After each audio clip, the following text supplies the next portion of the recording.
all the bullet holes from where they shot up the church during the Second World War. And you can see the calibre of bullets that they were using. It's just absolutely incredible. So you've either got absolutely perfectly defined bullet holes or just the whole area mashed in. Can you imagine what it was like standing here with the planes coming over and just shooting at the church? Woo-hoo. Boom. Oh my goodness. Operation Dynamo. Yeah. Oh, here they come. Here come the furs. The Pope are on a mission. There's 3 wagons down there already, plus a plain car. And now all this lot coming past as well. I don't think we parked that illegally. No. What?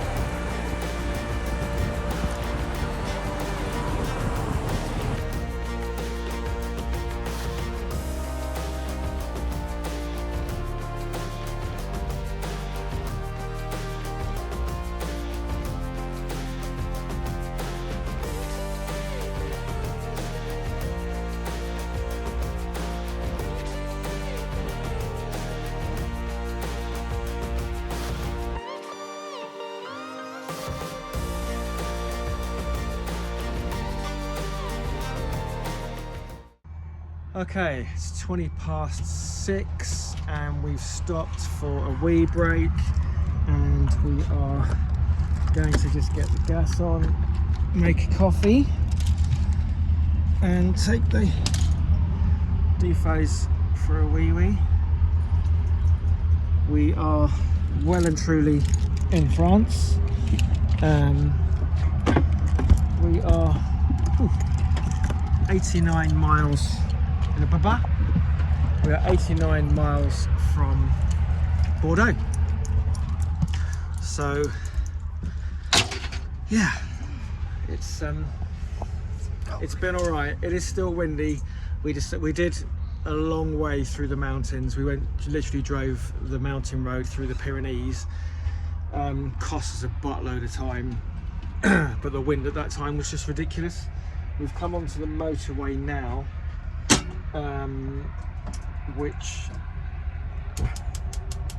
We've come onto the motorway, which is manageable if you stay at 100 kilometers an hour. If you stay at 100k, you're okay. If you drop down to like 80, 85, it just blows you all over the place. So,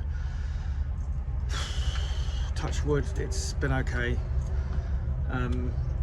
So we've got, I think it's an hour and a half left. But yeah, they're getting some bally time. And I'm gonna make a coffee. So we probably will catch up with you in Bordeaux. Bye.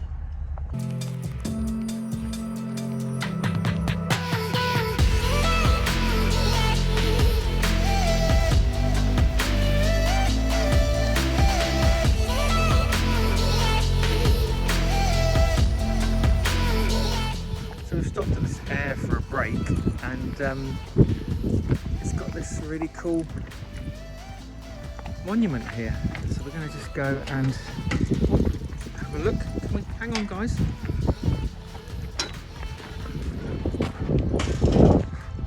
How cool is that? Just at the side of the road. Le Galaxy.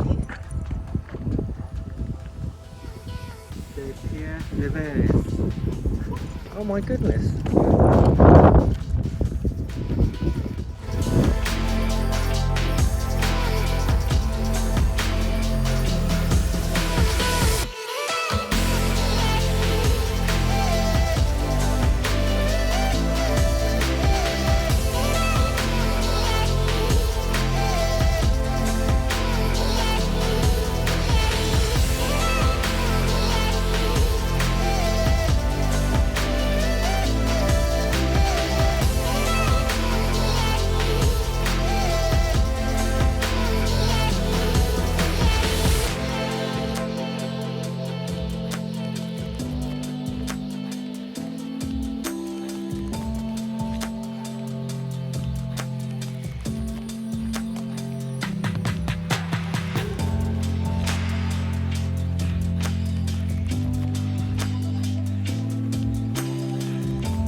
Hey guys, so we are just coming through the Pyrenees mountains, heading back towards France, and it has been an incredible drive. Absolutely gorgeous. We had a little bit of road that was a bit dodgy, but the rest of it's been pretty passable. Yeah, and incredible views. But Leon is like a racing car driver here. Wait, what we got another hairpin turn coming. Driving like an absolute champ. Ooh, and we got cars coming. Yeah. Whoa. It's been a bit like that, but hope you've enjoyed the views. And we have made it. We are in Dunkirk. It was kind of weird because we had to drive past the shuttle terminal to get here. Oh, get in the right lane, but we made it. And yeah, we're pretty tired, but we're going to go out for little walkies and see what we can see.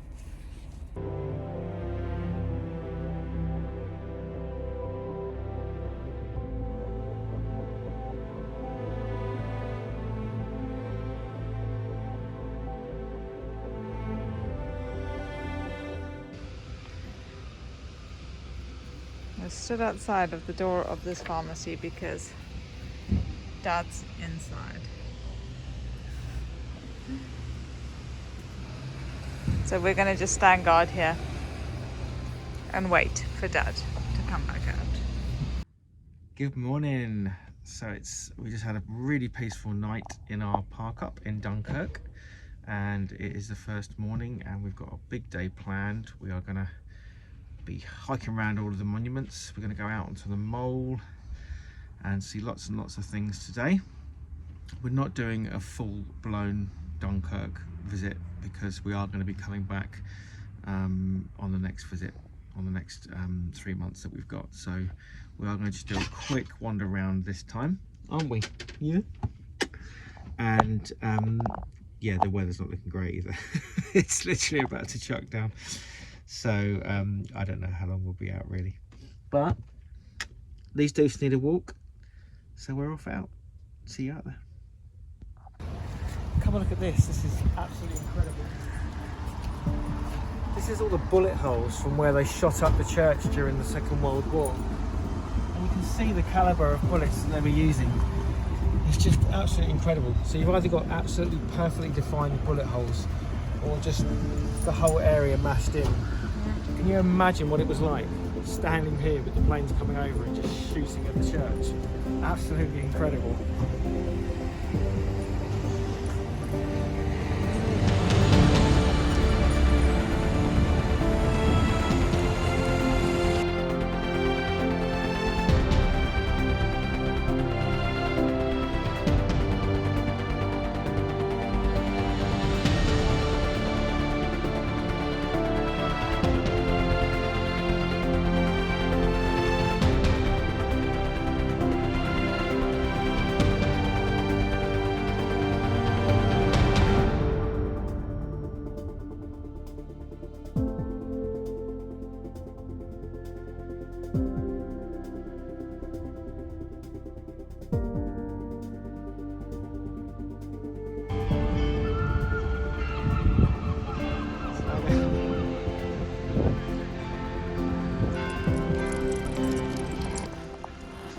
So the architectural landscape here is really bizarre because there was nothing left.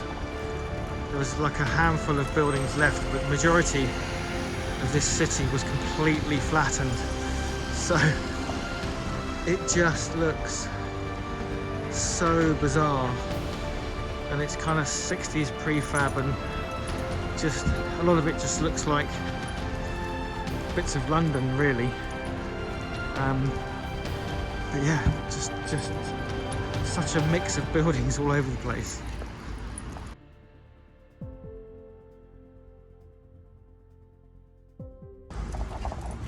Okay, so we've just left the vets. We've just had the tapeworm, which we have to have within 5 days of travelling. We're travelling in 2 days, so bang in the middle. Unfortunately, Kaizen's ear infection has come back with a vengeance. and he's basically just matted with infection and wax.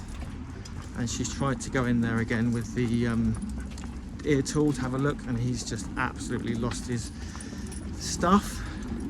So that's going to have to happen back in the UK, which we really didn't want to happen because it's going to cost us 5 times as much as well, but it has to be sorted. So straight back to the doctors when we get home for him. But we're ready to travel. We've just got to walk home or walk back to the rig now and get some grub. So yeah, we're ready to travel. Okay, so we are going to leave the babies having a sleep, and we're gonna have a little carrot nap, and we are take 26, and we are going to go into the museum because it's literally within the museum car park, so it's not like we're leaving them miles away forever. It takes an hour to get around there. So yeah, and we can see what's happening to them on the doof cam. So yeah, we're going to go into the museum. Join us. Woo-hoo! Boom. Oh my goodness. Operation Dynamo. Yeah. Oh, here they come. Here come the furs. The Pope are on a mission. There's 3 wagons down there already, plus a plain car, and now all this lot coming past as well. I don't think we parked that illegally. No. What? What?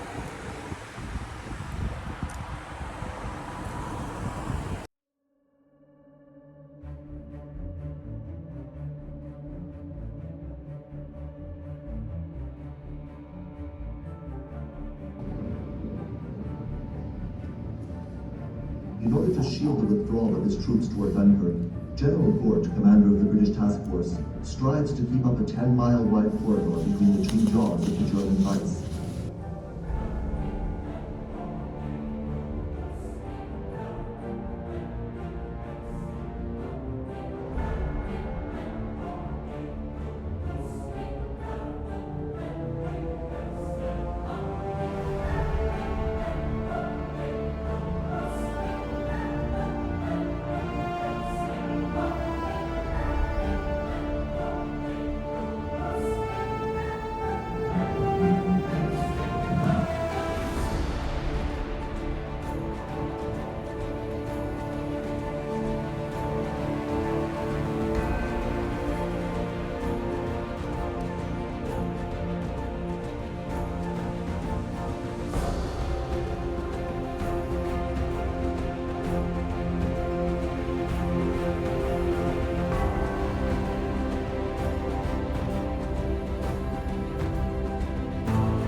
So, So, Dunkirk Museum. yes. How are you feeling? Yeah, that was eye-opening, really. You kind of obviously know the basics from school, but then you don't know everything, do you? And yeah, God, quite shocking what they had to go through, clearly. But what an amazing Operation Dynamo. Everyone coming together to save 339,000 people. Yeah. And just, yeah, the genius way that they did it. But my God, I mean, can you imagine if they hadn't have pulled that off with the pincer movement they were doing? Yeah, could all be speaking German right now. We could. Yeah. I mean, yeah, 340,000 soldiers less to fight the war with. Yeah. Wow, And how demoralising it would have been for the rest of the troops. I mean, yeah. But to see some of the artifacts and see, like, you know, trucks that they find in 2009 that just get revealed in the sand dunes, and bits of planes and engines, and just all the ammunition, the hand grenades and the parts of uniform and stuff. Yeah, quite phenomenal. Yeah. Oh. Any pieces that stood out to you? I think combination of the weaponry, the rusted weaponry, and the personal effects, so like the little packets of cigarettes and the little diaries and the little bars of soap and the razor blades they had and their little kit packs and stuff, and just thinking, you know, they were sopping wet for months, weren't they? They were just sopping wet in this gear, you know, and even thinking about having a shave, just a kit, you know, get your blade out and have a shave and just make yourself feel better. Must have been a horrendous time, but yeah, I think all the artifacts are quite eye-opening, really. Yeah. Yeah. So yeah, and it kind of I mean, my grandfather was a fireman in World War II and had to go and pull bodies out of buildings and things like that, you know, and like my mum can remember running along the coast and the planes going across the top. So yeah, God, yeah, but well worth a visit. Yeah. And we're going to come back and do Dunkirk properly. This is really just kind of like a stopgap on our way to Calais, because we're early, but we will come back and do it properly. Excuse me. Yeah, so we will come back and do it properly, and check out everything that's here. Yeah. So at the end of that trip, we've come home and discovered that my mum, all these years, has kept my grandfather's fire service helmet, which is absolutely incredible. And you can just see, you can just about make out here that it's NFS, it's a National Fire Service, and he was in the 31st Brigade, and I believe this must have been his number. And then just inside here, you can't really make it out because it's painted over, but just with a magnifier, we've managed to see that this helmet was made in 1939, 38 or 39. So yeah, it's just holding on to this is just incredible that, you know, he actually used this buckle and clip to put this on to go and pull people out of buildings that had been completely decimated. And just the privilege that my grandfather actually had such an active role, and to be holding this right now, and it weighs so much, it's so heavy, but what a tribute. I had to put this in because, you know, I had to tribute to this guy. Just absolutely incredible bravery, and to know he did his bit. But there you go, my grandfather's National Fire Service helmet.